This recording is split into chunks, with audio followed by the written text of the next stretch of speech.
जी हिंद दोस्तों। तो चलिए सीडीपी के अंतर्गत हम पढ़ते हैं कि विकास क्या होता है। विकास यानी कि डेवलपमेंट, जो बच्चों का विकास होता है। वृद्धि और विकास में हम डिफरेंस भी जानेंगे कि वृद्धि और जो ग्रोथ होती है डेवलपमेंट में क्या डिफरेंस होता है, वो भी हम जानेंगे आगे।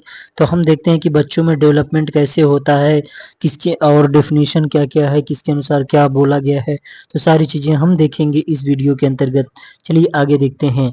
विकास यानी कि डेवलपमेंट जब हमारे मानसिक, सामाजिक, संवेगात्मक तथा बौद्धिक पक्षों में परिपक्वता आती है तो उसे विकास कहते हैं। हमारा विकास जीवन भर चलता रहता है, परंतु विकास की गति कभी तेज और कभी धीमी रहती है।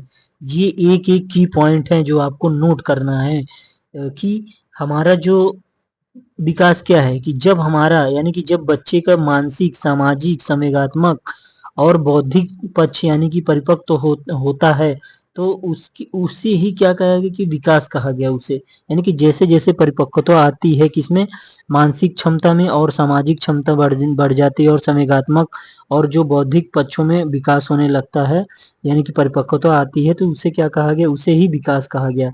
हमारा विकास क्या होता है कि जीवन भर चलता रहता है। जो विकास होता है वो जीवन भर चलता रहता है, परंतु विकास की गति कभी तेज तो कभी धीमी होती है। ठीक है, स्किनर के अनुसार विकास क्या है।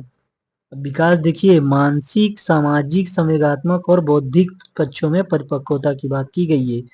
ठीक है, शारीरिक नहीं दिया है इसमें। अब आगे देखिए, स्किनर के अनुसार विकास एक क्रमिक और मंद गति से चलने वाली प्रक्रिया है। विकास क्या है कि एक ऐसी प्रक्रिया है जो जो क्रमिक और मंद गति से चलती रहती है, निरंतर चलती रहती है, कभी रुकती नहीं है।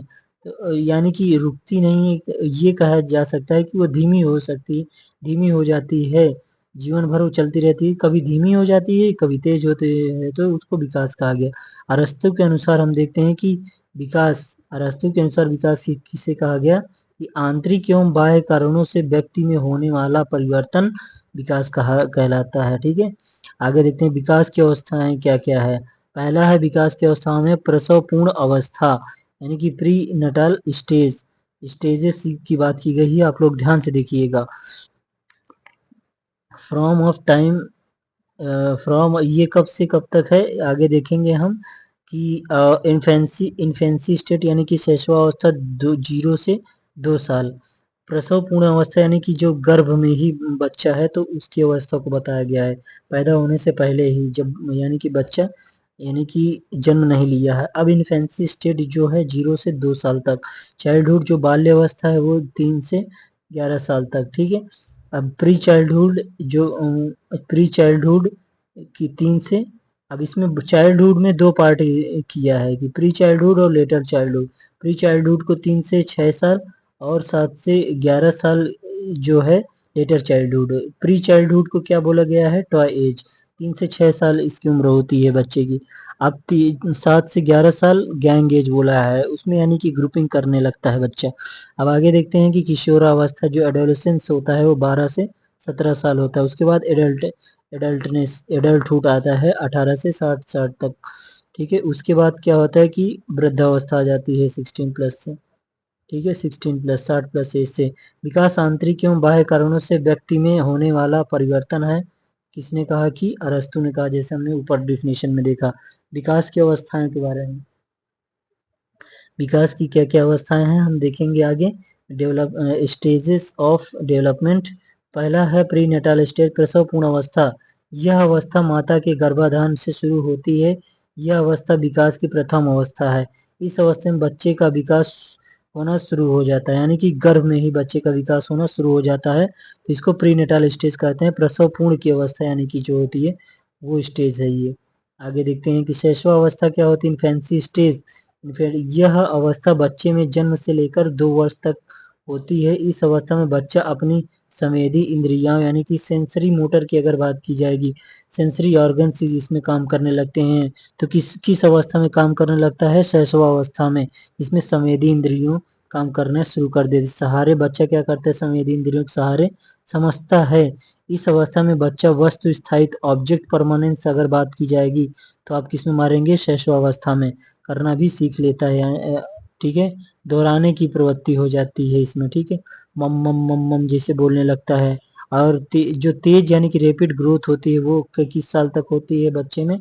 1.5 से 2 साल तक, यानी कि तीव्र तीव्र उसमें ग्रोथ होती है। ठीक है, 18 से 24 मंथ तक और 1.5 से 2 साल तक यानी कि बात की गई है।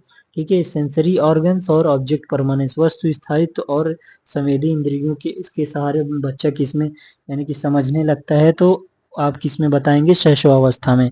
यानी कि अपने बच्चा छू करके महसूस करता है, छुएगा, देखेगा। अब आपको जैसे आप अगर उसको गोद में ले लेते हैं बच्चे को, शैशवावस्था में बच्चे को, 2 साल तक का बच्चा है उसको आप गोद में ले लेंगे तो आपके बाल पकड़ेगा, आपके कान पकड़ेगा, छुएगा, आपको महसूस करेगा आप वही हैं कि नहीं है, आप क्या हैं, कोई चीज पा गया तो उसको छुएने की कोशिश करेगा, उसको सेंसरी यानी कि अपने सेंस के जरिए हंसेगा, खेलेगा, रोने लग जाएगा, तो अपने सेंस के जरिए वो काम करता है, सारे वस्तुओं के बारे में समझता है। ठीक है, और ऑब्जेक्ट परमानेंस होता है।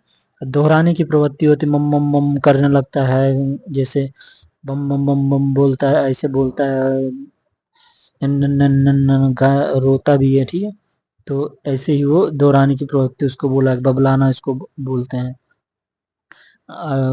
बाल्यावस्था आप देखेंगे, चाइल्डहुड। चाइल्डहुड यानी कि 3 से 11 साल तक, 3 से 11 साल में अब 2 पार्ट में इसको बताया गया है। पूर्व बाल्यावस्था और उत्तर बाल्य मध्य बाल्यावस्था और उत्तर बाल्यावस्था, 3 भाग में इसको बांट दिया है इन्होंने कि बाल्यावस्था मेनली क्या है? 3 से 11 साल। पूर्व बाल्यावस्था में आता है 3 से 6 साल, इसको टॉय एज भी बोला जाता है। ठीक है, अर्ली चाइल्डहुड यानी कि प्री स्कूल स्टेज भी बोला गया है इसको। मध्य बाल्यावस्था मिडिल चाइल्डहुड 6 से 12 साल तक। ठीक है, आगे देखते हैं। फिर उसके बाद 7 से जो 11 साल का समय है उसको बोला जाता है उत्तर बाल्यावस्था, इसको बोला जाता है गैंग एज। टॉय एज पूछेगा, गैंग एज पूछता है और टॉय एज पूछता है। टॉय एज के लिए आप लगाएंगे पूर्व बाल्यावस्था, प्री चाइल्डहुड यानी कि 3 से 6 साल।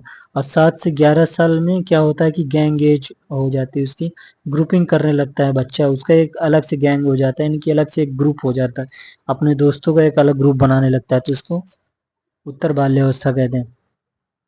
इस अवस्था में बच्चे में विभिन्न प्रकार के परिवर्तन होते हैं। जब बच्चा धीरे धीरे बड़ा होने लगता है तो उसका विकास भी होना शुरू हो जाता है। इस अवस्था में बच्चा दोस्तों के साथ मिलना जुलना पसंद करता है। इस अवस्था में बच्चा सामाजिकता की ओर अग्रसर होता है। इस अवस्था में बच्चे में संग्रह प्रवृत्ति का विकास होता है। इस वह चीजों को इकट्ठा करना शुरू कर देता है, चाहे वह उसके काम की हो या ना हो। आपने देखा होगा कि इस स्टेज में बच्चा जो होता है, जो यानी कि गैंग एज में होता है, 7 से 11 साल में जो उत्तर बाल्यावस्था में बच्चा होता है, 7 से 11 साल का बच्चा, तो वो क्या करता है, उसकी संग्रह प्रवृत्ति का विकास हो जाता है। यानी कि कोई भी चीज पाएगा ला करके अपना घर में रखेगा, कोई भी चाहे उसके काम की हो या ना हो, अगर कोई चीज उसको मिल गई तो ला करके वो घर में रखेगा और उसका यानी कि एक खिलौने के रूप में प्रयोग करेगा। आगे देखते हैं, हम आगे बात करते हैं कि इस अवस्था में बच्चे में सहयोग, प्रेम और सहानुभूति, सिंपैथी का विकास होता है। इसमें बच्चा क्या करता है, सहयोग की भावना उसमें ज्यादा रहती है, हेल्पिंग की भावना ज्यादा रहती है। वो बच्चा जैसे आप मार्केट, मम्मी मार्केट जाती तो बच्चा बोलता मैं भी मम्मी जाऊंगा, मैं भी बच्चा खुद ही उठा लेने लगता है सामान। सहयोग यानी कि प्रेम भावना, सहानुभूति की भावना होती है इसमें। इस अवस्था में बच्चे में भी जिज्ञासा होती है, क्यूरियोसिटी होती है। मार्केट जाएगा, मम्मी से पूछेगा मम्मी ये क्या है, ये कौन सी सब्जी है, मम्मी ये कैसे बनता है, वो कैसे सब्जी बनती है। तो इस अवस्था में बच्चा क्या करता है, अब बच्चा क्या करेगा इस अवस्था में कि जिज्ञासा होती है, उसको जानने की इच्छा होती है, कोई भी चीज पूछने लग जाएगा कि मम्मी ये क्या है, ये कैसे होता है, पापा ये क्या है, ये कैसे होता है, पूछेगा। ठीक है, इस अवस्था में बच्चे में सामाजिक और नैतिक गुण भी विकसित होता है। ठीक है, इस अवस्था में बच्चे में आज्ञाकारिता, डिसिप्लिन के गुण विकसित होते हैं। ठीक है, आज्ञाकारिता का भी गुण विकसित होता है। ठीक है, सामाजिक और नैतिक गुण भी इसमें विकसित होता है। पूर्व बाल्यावस्था में खिलौने की आयु क्या होती है, टॉय एज, जो टॉय एज कहा गया है, पूर्व बाल्यावस्था को टॉय एज कहा गया है। ठीक है, यानी कि खिलौने की इसके खेलता है। इस अवस्था में बच्चा आकृतियों को पहचानना पहचानना सीख जाता है। इस अवस्था में बच्चा मूर्त वस्तुओं कंक्रीट पर सोचना शुरू कर देता है, जो उसे दिखाई दे रही है चीजें, जो जिसको छू सकता है तो उस पे वो सोचना शुरू कर देता है कि ये क्या चीज है। ठीक है, इस अवस्था में बच्चों में पुरस्कार और दंड का प्रभाव पता चलता है। ठीक है, अगर पुरस्कार दिया जाता है, कोई अच्छा काम करता है, तो उसके अंदर एक अलग से भाव उत्पन्न होता है, और जिसको दंडित किया जाता है उसको अलग भाव से वो अनुभूति करता है। ठीक है, इस अवस्था में बच्चा दूसरे का निरीक्षण करके सीखता है, ऑब्जर्व करके सीखता है। बच्चा जो देखेगा वही सीखेगा। ठीक है, पापा को अगर कुछ काम करते हुए देखता है तो फिर वो भी करने लगता है वही चीज। मम्मी को कुछ काम करने करते हुए देखता है या देखती है कोई बच्चा है तो वो भी वही काम करने लगेगा। इस बाल्यावस्था में बच्चा माँ बाप के साय को बालक की संगत पसंद करता है। माँ बाप के सिवा जो है, माँ बाप के साय से परे, यानी कि माँ बाप के अलावा बच्चों की संगत पसंद करने लगता है, ग्रुपिंग करने लगता है। ठीक है, तो चलिए आगे देखते हैं।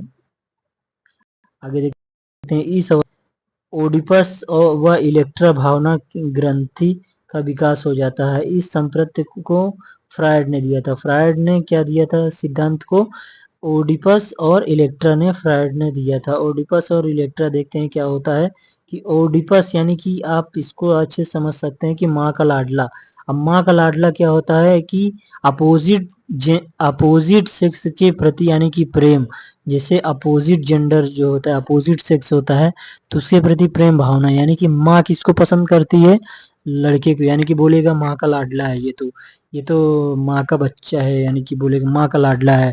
अब बेटी को क्या बोलेगा कि वो पापा की परी है। जैसे पापा की परी के लिए किसका प्रयोग किया गया है? इलेक्ट्रा का प्रयोग किया गया। आगे हम बात करेंगे। ओडीएस ओडीएस में क्या होता है? माँ का लाडला, यानी कि फ्रायड के अनुसार लड़के अपनी माता के पास ज्यादा खुश रहते हैं और उनमें मात्र प्रेम भावना रहती है, उनमें मात्र प्रेम भावना ज्यादा होती है तथा उनमें लड़के अपने पिता के प्रति दो द्वेष दिखाते हैं। ठीक है, अपने पिता के प्रति द्वेष दिखाते हैं और माता को क्या करते हैं? अधिक स्नेह देते हैं, अधिक प्रेम भावना होती है माता के प्रति। ठीक है, तो यानी कि जो अपोजिट सेक्स हो गया, यानी कि जो लड़का है, जो बच्चा है, वो अपनी माता के प्रति अधिक प्रेम भाव दिखाता है, जो लड़की है वो पिता के प्रति अधिक प्रेम भाव दिखाती है, तो उसको इलेक्ट्रा कहा गया। और जो ओडीएस ओडीएस माँ का लाडला, यानी कि माँ के प्रति बेटे के यानी कि ज्यादा प्रेम दिखाना, उसको ओडीएस कहा गया। ODS complex was coined by Sigmund Freud. Freud ने दिया था इसे। ठीक है, द साइकोलॉजिस्टिक थ्योरी में इन्होंने बताया था। ठीक है, पापा की इलेक्ट्रा, आप देखते हैं पापा की परी, यानी कि पापा किसको चाह रहे हैं? बिटिया को चाह रहे हैं अपने, तो उसको क्या कहेंगे? इलेक्ट्रा की कंडीशन है वो, इलेक्ट्रा बोला गया। इस अवस्था में लड़की अपने पिता की तरफ ज्यादा क्या होती है? प्यार बढ़ाती है, प्रेम ज्यादा इधर यानी कि प्रेम भावना रखती है। ठीक है, तथा माता की तरफ द्वेष की भावना रखती है। अर्थात जब लड़की में विपरीत लिंग